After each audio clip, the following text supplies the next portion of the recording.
Hey guys, Kyle here to teach you how I do a Kong pre on level ledges. So real fast, to demonstrate.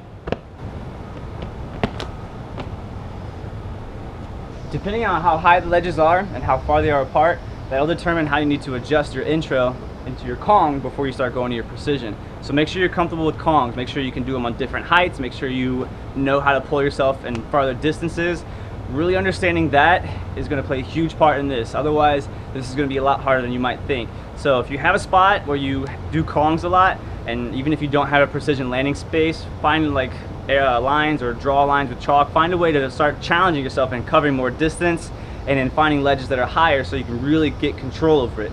And one thing I do to progress, especially in areas like this where I can't do a Kong sideways or at an angle just to see if I can get my feet to the ledge, is I just do a couple Kongs to make sure I'm comfortable with it. So I'll start with one basic Kong, not going for the edge, but just trying to get comfortable with the obstacle. Getting used to the actual obstacle I'm Konging off of, getting used to spotting where I'm going to land, and just kind of getting the feeling for the run up, the momentum, the push and pull, all of that working together. So making sure you're running with enough momentum to cover the distance and you've gotten pretty comfortable with your Kongs. The idea is to kind of go into a full-on reach where your arms are straight as you're approaching the actual Kong. Just as your hands are planting, you want them to be kind of straight.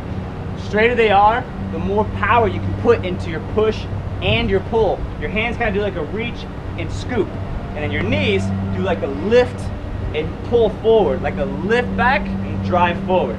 So as you're reaching, I keep my chest low. I don't like to go too high. If I start Konging high, I have nowhere else to go but down. So think about trajecting yourself off the Kong into your height. The way I do that is as my arms push down, that gives me height. As my foot pushes off, that gives me height. And as my back leg drives up, that gives me height. All of that works together in pulling me up and over.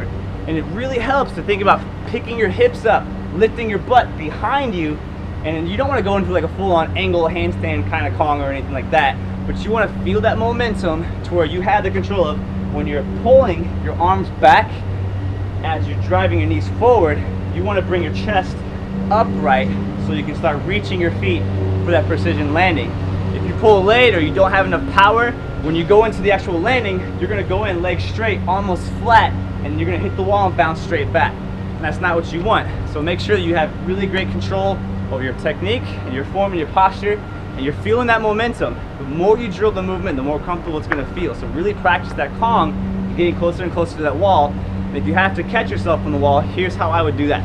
So when I'm going for a Kong, whether I know I'm going to make it or not, but I know I can at least get my feet to the edge, I focus on either landing like a crane motion, if you're comfortable with that, or making sure I can at least land 2 feet and bounce back to my feet in a standing position without falling back.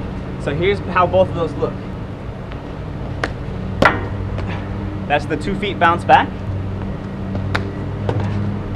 And then that's the crane landing as well. Both of those kind of progressions, although they can be a little dangerous if you don't have a lot of control over your body, they've helped me in the past at least make sure I can get to the edge, and as I get more closer to landing on it, I feel more confident, and that gives me the ability to follow through and stay up. So you can use those progressions to help you, but it all really depends on how you go into that Kong. That is the most essential part of the Kong pre, especially on level ledges. Once you know you can make it to the ledge, you want to start working on controlling the impact. What you don't want to do is go landing with all the impact where your butt goes straight to your heels. You don't want all that pressure to be on your knees or your joints. So make sure that you're able to land like you do a precision landing. So if I was to stand on this ledge and do a precision, I don't want my butt to bend lower than my knees. So I want to try and land in the exact same way out of my Kong. So when you're Konging, make sure you're able to land with your body up high enough to where you're not going to let your butt go lower than your knees on that landing. You want that control. And that's pretty much how the Kong pre goes. It is kind of a scary type of thing. It's one of those movements that does require commitment, but when you do it, it's fun. And when you find small progressions and find other spots where you can work your way up, giving more distance and covering higher ledges, and you start to feel better as an athlete, and it's fun. But other than that, thanks for watching. Hopefully I've helped. If I haven't and you guys are still having problems, throw your concerns in the comment section below and I'll do my best to help you out. If you have a video of you making attempts, please throw the link in the comment with your suggestions or your concerns so I can see what you're doing wrong, and that'll help me help you a lot better. Thanks a lot for watching, you guys. Take great care. Stay positive. Here's some slow-mos.